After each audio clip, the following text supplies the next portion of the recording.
कहते हैं कि दुनिया का सबसे खतरनाक जहर वह होता है जो धीरे धीरे किसी के मन में घोला जाए। बाहर से सब कुछ पहले जैसा दिखता है, लेकिन अंदर ही अंदर रिश्ते खोखले होने लगते हैं। सीमा और राधा दो बहनें थीं। माँ के गुजर जाने के बाद सीमा ने ही राधा को अपनी बेटी की तरह पाला था। शादी के बाद भी वह उसे अपने साथ ससुराल ले आई थी।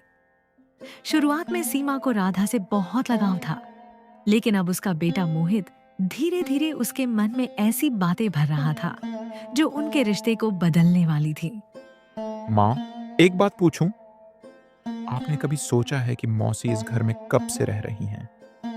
मुझे तो होश संभालने के बाद से यही याद है कि वे यहीं हैं। आखिर उनका अपना कोई ठिकाना क्यों नहीं है? बेटा, वह मेरी छोटी बहन है। जब उसकी देखभाल करने वाला कोई नहीं था, तब मैं ही उसे अपने साथ लेकर आई थी। उसे छोड़ देती तो वह कहाँ जाती? मैं यह सब समझता हूँ माँ, लेकिन अब वह छोटी बच्ची नहीं रही। इतने सालों से हमारे घर में रह रही हैं। खाना हमारा, घर हमारा, खर्च हमारा। कभी आपने सोचा कि लोग क्या कहते होंगे? सीमा ने कुछ नहीं कहा। माँ, मुझे तो कभी कभी लगता है कि मौसी ने इस घर को ही अपना घर समझ लिया है।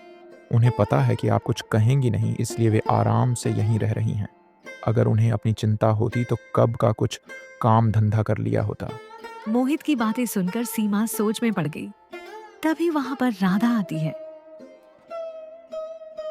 दीदी, क्या बात है? आप परेशान लग रही हो। ऐसी कौन सी बात बता रहा है मोहित आपको? कुछ नहीं मौसी, बस माँ से घर की जिम्मेदारियों की बात कर रहा था। वैसे आप तो हमेशा सबकी चिंता करती हैं, कभी अपने भविष्य के बारे में भी सोच लिया कीजिए। मेरा भविष्य क्या है बेटा? तुम लोग ही तो मेरा परिवार हो। भगवान करे तुम सब हमेशा खुश रहो। मुझे और कुछ नहीं चाहिए। उसके जाते ही मोहित फिर सीमा के करीब आ गया। देखा माँ, यही तो मैं कह रहा हूँ। मौसी को लगता है कि यह घर हमेशा उनका ही रहेगा।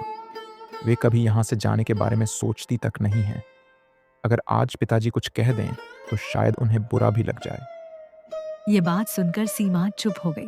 पहली बार उसे लगा कि शायद मोहित ठीक कह रहा है।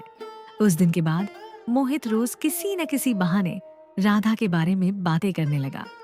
माँ, मौसी के कारण घर का खर्च बढ़ रहा है। लोग हमारा मजाक उड़ाते हैं कि मौसी अभी तक यहीं रह रही हैं। माँ, आपने उन पर बहुत एहसान किए हैं, लेकिन उन्होंने बदले में आपको क्या दिया? धीरे धीरे ये बातें सीमा के दिल में उतरने लगी। जिस बहन को वह कभी अपनी बेटी कहती थी, अब उसे देखकर उसके मन में चिड़चिड़ाहट होने लगी थी। और राधा, वह अब भी अपनी दीदी को उतना ही प्यार करती थी जितना बचपन में करती थी। शाम को राधा रसोई में खाना बना रही थी। तभी वहां पर सीमा आती है। राधा मुस्कुराकर बोली, दीदी, आज आपकी पसंद की खीर बनाई है। याद है, बचपन में जब भी आप उदास होती थीं, माँ आपके लिए खीर बनाती थी। फिर आप मुझे भी अपने हाथों से खिलाती थी। बचपन की बातें छोड़ो राधा। समय बदल जाता है। हर चीज हमेशा एक जैसी नहीं रहती। दीदी, मेरे लिए तो आज भी आप वही हैं। जब मुझे डर लगता था तो मैं आपके पीछे छिप जाती थी। जब कोई मुझे डांटता था तो आप मेरे लिए सबसे लड़ जाती थी। सीमा ने कोई जवाब नहीं दिया। दीदी, क्या बात है? कुछ दिनों से आप मुझसे दूर दूर क्यों रहती हैं? क्या मैंने कोई गलती कर दी है? अगर मुझसे कोई भूल हुई है तो मुझे बता दीजिए। हर बात गलती की नहीं होती राधा। कभी कभी इंसान को अपनी जिम्मेदारियों के बारे में भी सोचना पड़ता। राधा हैरान होकर बोली, जिम्मेदारियां? मैं कुछ समझी नहीं दीदी। आप किस बारे में बात कर रही हैं? तुम इतने सालों से मेरे घर में रह रही हो। क्या तुमने कभी अपने भविष्य के बारे में सोचा है? क्या तुमने कभी सोचा कि तुम्हारी अपनी कोई जिंदगी भी होनी चाहिए? दीदी, सच कहूं, मैंने कभी अपने बारे में नहीं सोचा, क्योंकि मुझे हमेशा लगा कि मेरा घर वही है जहां आप हैं। माँ के जाने के बाद मैंने आपको ही अपना सब कुछ माना है। लेकिन कब तक राधा? आखिर कब तक? राधा की आंखें नम हो गईं। अगर मेरी वजह से आपको परेशानी हो रही है तो बता दीजिए दीदी। मैं कोशिश करूंगी कि आपको कोई तकलीफ न हो, लेकिन आप ऐसे मत बोलिए। आपकी बातें सुनकर मुझे डर लग रहा है। डरने की जरूरत नहीं है। मैं सिर्फ सच कह रही हूँ। हर इंसान को एक दिन अपना रास्ता खुद चुनना पड़ता है। वह आंगन में सीमा के पास जाकर बैठ गई। दीदी, क्या मैं सच में आपको बोझ लगने लगी हूँ? एक बार मेरी आंखों में देखकर सच बता दीजिए। मैं वादा करती हूँ आपके जवाब का बुरा नहीं मानूंगी। याद है दीदी, जब मुझे तेज बुखार आया था तो आप 3 रात नहीं सोई थीं। आप कहती थीं कि अगर मुझे कुछ हो गया तो आप भी नहीं जी पाएंगी। क्या आज वही राधा आपको बोझ लगने लगी है? यह सुनकर एक पल के लिए सीमा का दिल पिघला, लेकिन तभी उसे मोहित की बातें याद आ गई। भावनाओं से पेट नहीं भरता राधा। सच्चाई यही है कि अब तुम्हें अपने बारे में सोचना चाहिए। राधा की आंखों से आंसू बह निकले। उसे पहली बार महसूस हुआ कि उसकी दीदी उससे दूर होती जा रही है। अगले कुछ दिनों तक सीमा का व्यवहार राधा के प्रति और भी बदल गया। अब वह छोटी छोटी बातों पर उसे डांटने लगी थी। राधा सब कुछ सह रही थी क्योंकि उसे विश्वास था कि उसकी दीदी उससे कभी नफरत नहीं कर सकती। एक दिन सुबह का समय था। मोहित फिर अपनी माँ के पास बैठा हुआ था। माँ, आखिर आप कब तक यह सब सहती रहेंगी? मौसी को साफ साफ कह दीजिए कि अब उन्हें अपना इंतजाम खुद करना होगा। अगर आज नहीं कहा तो वह कभी नहीं जाएंगी। लेकिन बेटा, वह कहाँ जाएगी? इस दुनिया में उसका है ही कौन? यह सोचने की जिम्मेदारी हमारी नहीं है माँ। आपने इतने साल उसका साथ दिया, अब और कितना करेंगी? कभी अपने बारे में भी सोचिए। मोहित की बातें सुनकर सीमा का मन कठोर हो गया। उसी समय राधा वहां आ गई। दीदी, मैंने आपके लिए खाना तैयार कर दिया है। आज आपकी पसंद की सब्जी भी बनाई है। आइए, खाना खा लीजिए। राधा, मुझे तुमसे एक जरूरी बात करनी है। राधा तुरंत घबरा गई। क्या बात है दीदी? आप इतनी गंभीर क्यों लग रही हैं? अब समय आ गया है कि तुम यह घर छोड़ दो। ये सुनते ही राधा के पैरों तले जमीन खिसक गई। दीदी, आप मजाक कर रही हैं ना? आप ऐसा कैसे कह सकती हैं? मैं मजाक नहीं कर रही। तुम अब बड़ी हो चुकी हो। तुम्हें अपनी जिंदगी खुद संभालनी चाहिए। दीदी, मेरे पास जाने के लिए कोई जगह नहीं है। मैं इस दुनिया में सिर्फ आपको अपना मानती हूँ। अगर आप भी मुझे छोड़ देंगी तो मैं कहाँ जाऊंगी? एक पल के लिए सीमा की आंखें नम हो गईं, लेकिन तभी मोहित बीच में बोल पड़ा। माँ, अब कमजोर मत पड़िए। आपने जो फैसला लिया है उसे बदलिए मत। ये सुनते ही सीमा फिर से गुस्से में आ गई। उसे विश्वास ही नहीं हो रहा था कि जिस बहन को वह माँ से भी बढ़कर मानती थी, वही आज उसे अपने घर से निकाल रही है। आंखों में आंसू लिए राधा तभी घर निकल जाती है। उसे नहीं पता था कि घर से निकलने के बाद उसकी किस्मत उसे कहाँ ले जाने वाली है। राधा घर छोड़ने के बाद लगातार चलती जा रही थी। उसकी आंखों से आंसू रुकने का नाम नहीं ले रहे थे। उसे विश्वास ही नहीं हो रहा था कि जिस बहन को उसने हमेशा माँ का दर्जा दिया, उसी ने उसे घर से निकाल दिया। राधा चलते चलते थक गई। तभी उसकी नजर सड़क किनारे बैठे एक बूढ़े व्यक्ति पर पड़ी। बूढ़े के पास लकड़ियों का एक भारी गट्ठर पड़ा था, जिसे उठाने की वह बार बार कोशिश कर रहा था, लेकिन हर बार असफल हो जाता था। राधा तुरंत उसके पास पहुंची। बाबा, आप क्यों इतनी मेहनत कर रहे हैं? आपकी उम्र अब इतना भारी बोझ उठाने की नहीं है। मुझे दीजिए, मैं आपकी मदद कर देती हूँ। आप बस बताइए कि ये लकड़ियाँ कहाँ ले जानी हैं। बेटी, सुबह से यहाँ बैठा हूँ। बहुत से लोग यहाँ से गुजरे, लेकिन किसी ने मेरी मदद नहीं की। तुम खुद इतनी परेशान दिखाई दे रही हो, फिर भी मेरी सहायता करने आ गई। आखिर तुम कौन हो? मैं कौन हूँ यह इतना महत्वपूर्ण नहीं है बाबा, लेकिन अगर किसी को परेशानी में देखकर भी मैं मदद न करूं तो मुझे खुद पर शर्म आएगी। चलिए, मैं आपका यह गट्ठर घर तक पहुंचा देती हूँ। राधा ने लकड़ियों का गट्ठर उठाया और बूढ़े के साथ चलने लगी। रास्ते में बूढ़े ने देखा कि राधा बार बार अपने आंसू छिपाने की कोशिश कर रही है। बूढ़े व्यक्ति के घर पहुंचने के बाद वह उससे पूछता है, बेटी, तुम्हारी आंखें बता रही हैं कि तुम्हारे दिल में बहुत दर्द है। तुम मुस्कुराने की कोशिश कर रही हो, लेकिन अंदर से टूटी हुई लग रही हो। अगर मुझे अपना समझो तो बताओ कि आखिर बात क्या है। ये सुनते ही राधा की आंखें भर आईं। बाबा, मेरी माँ बचपन में ही गुजर गई थी। मेरी बड़ी बहन ने ही मुझे पाला था। मैं उन्हें अपनी माँ से भी बढ़कर मानती थी।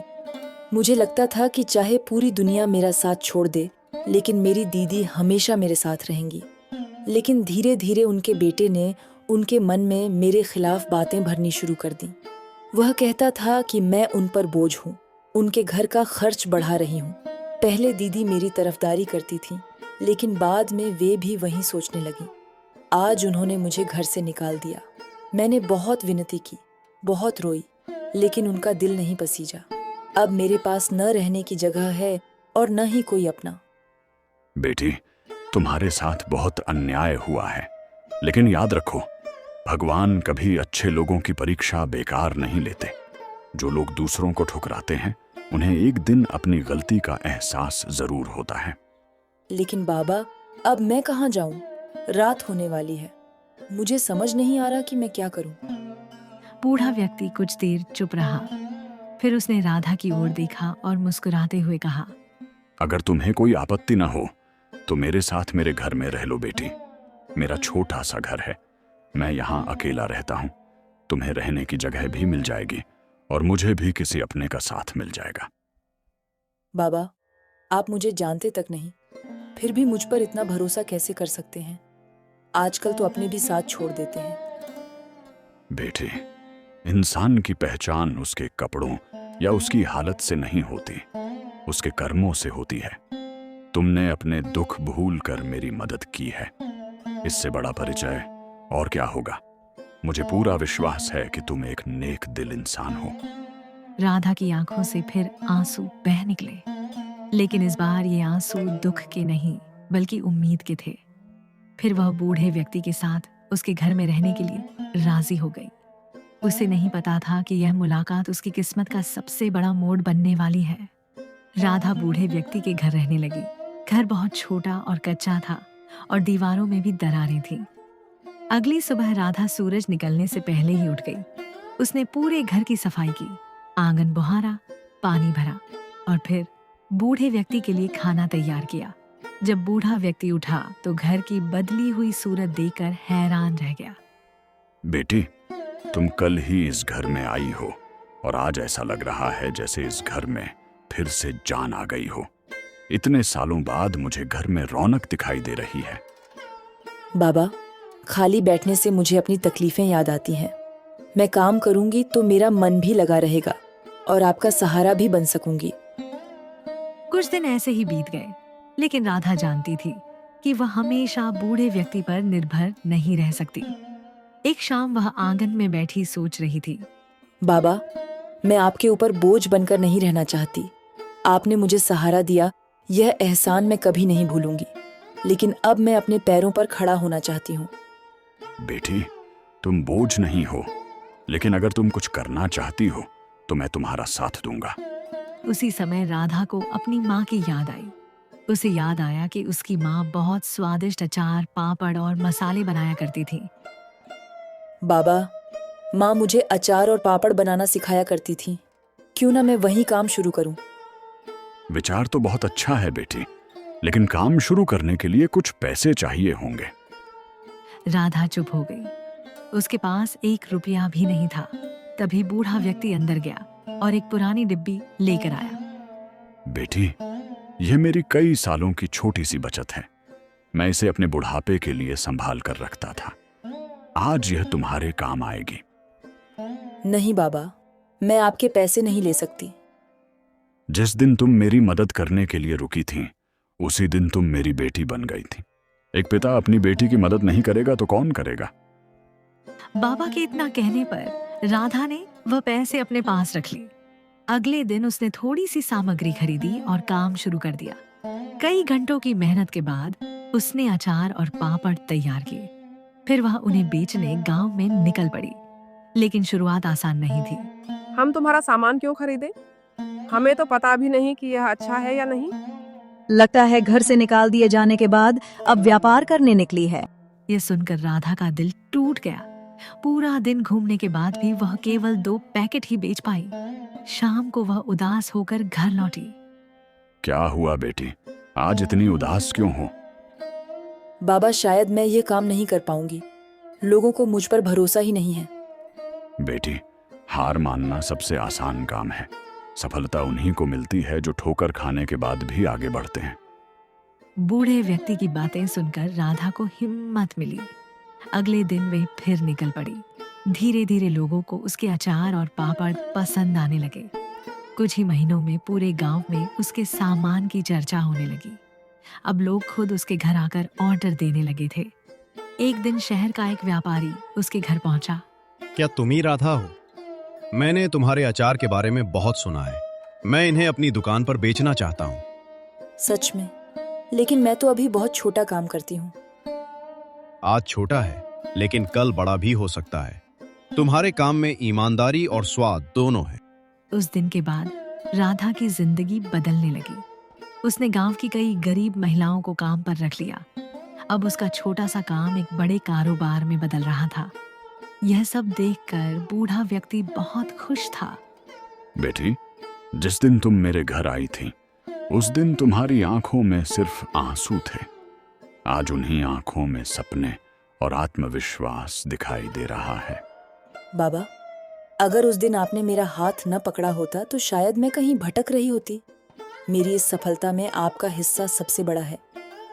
लेकिन राधा नहीं जानती थी कि दूसरी तरफ उसकी बड़ी बहन की जिंदगी में ऐसा तूफान आने वाला था जो उसकी पूरी दुनिया बदल देगा। बीता गया। राधा अपनी मेहनत से आगे बढ़ रही थी। वहीं दूसरी तरफ सीमा अपनी दुनिया में व्यस्त थी। एक दिन सीमा का पति खेतों में जा रहा था। सीमा, आज देर हो सकती है, कुछ जरूरी काम है। तुम मेरी चिंता मत करना। और हाँ, शाम को तुम्हारी पसंद की मिठाई भी लेकर आऊंगा। ठीक है जी, लेकिन ज्यादा थकिएगा मत। अब आपकी उम्र पहले जैसी नहीं रही। जल्दी घर लौट आइएगा। लेकिन उस दिन वह कभी वापस नहीं लौटा। शाम होते होते गांव में खबर फैल गई कि अचानक उसकी तबीयत बिगड़ गई थी और उसने दुनिया छोड़ दी। ये खबर सुनकर सीमा के पैरों तले जमीन खिसक गई। नहीं, ऐसा नहीं हो सकता। आप मुझे अकेला छोड़कर नहीं जा सकते। मैं आपके बिना कैसे जीऊंगी? भगवान ने मेरे साथ ऐसा क्यों किया? पति की मृत्यु के बाद सीमा पूरी तरह टूट गई। कई दिनों तक वह अपने कमरे से बाहर तक नहीं निकली। अब उसके जीवन का एकमात्र सहारा उसका बेटा मोहित था। शुरुआत में मोहित अपनी माँ का बहुत ध्यान रखता था। माँ, आप चिंता मत कीजिए। पिताजी तो चले गए हैं, लेकिन मैं हूं ना। मैं आपको कभी किसी चीज की कमी नहीं होने दूंगा। अब आपकी सारी जिम्मेदारी मेरी है।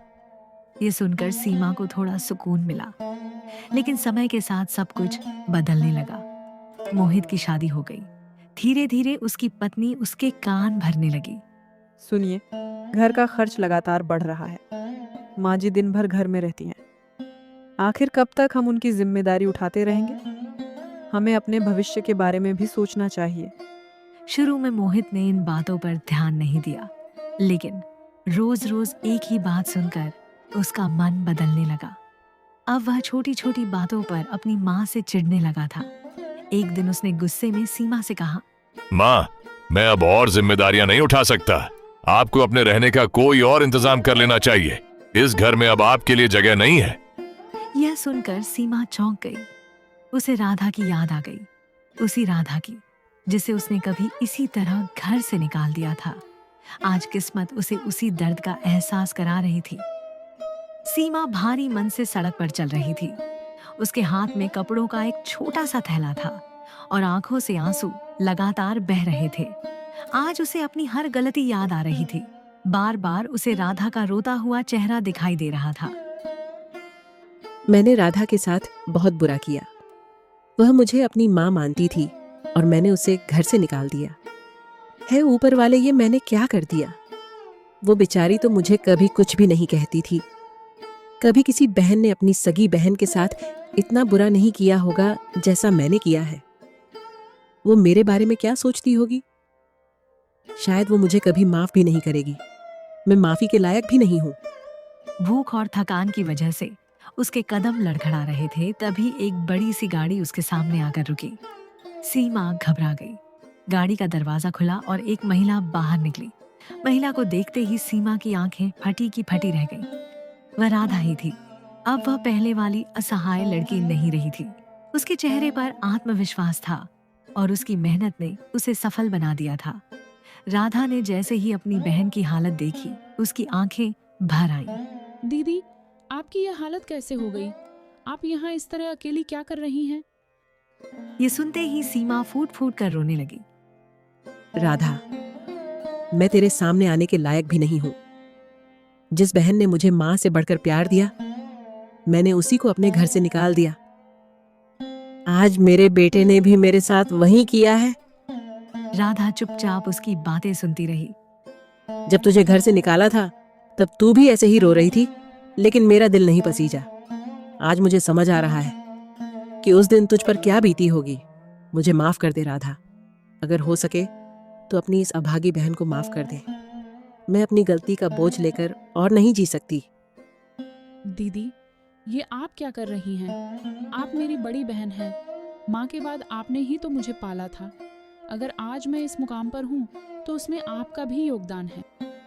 नहीं राधा, मैंने तेरे साथ सिर्फ अन्याय किया है। मैं तेरे प्यार के लायक नहीं हूँ। दीदी, अगर मैं भी आपके साथ वही करती जो आपने मेरे साथ किया था, तो फिर मुझ में और आप में क्या फर्क रह जाता? रिश्ते बदला लेने से नहीं, माफ करने से बचते हैं। कुछ देर बाद राधा अपनी बहन को अपने घर ले गई। घर पहुंचकर सीमा हैरान रह गई। बड़ा घर, सम्मान, सुख सुविधाएं, ये सब देखकर उसकी आंखें झुक गईं। जिसे मैंने बोझ समझा था, आज वही मुझसे कहीं ज्यादा सफल और सम्मानित है। मुझे अपने किए पर बहुत शर्म आ रही है। दीदी, बीती बातों को भूल जाइए। यह घर जितना मेरा है उतना ही आपका भी है। अब आपको कहीं जाने की जरूरत नहीं है। आप हमेशा मेरे साथ रहेंगी। ये सुनकर सीमा की आंखों से फिर आंसू निकल पड़े, लेकिन इस बार ये आंसू दुख के नहीं बल्कि पश्चाताप और खुशी के थे। उस दिन सीमा को समझ आ गया कि धन दौलत से बड़ा इंसान का दिल होता है, और राधा ने साबित कर दिया कि सच्चे रिश्ते नफरत से नहीं, प्रेम और क्षमा से जीते जाते हैं।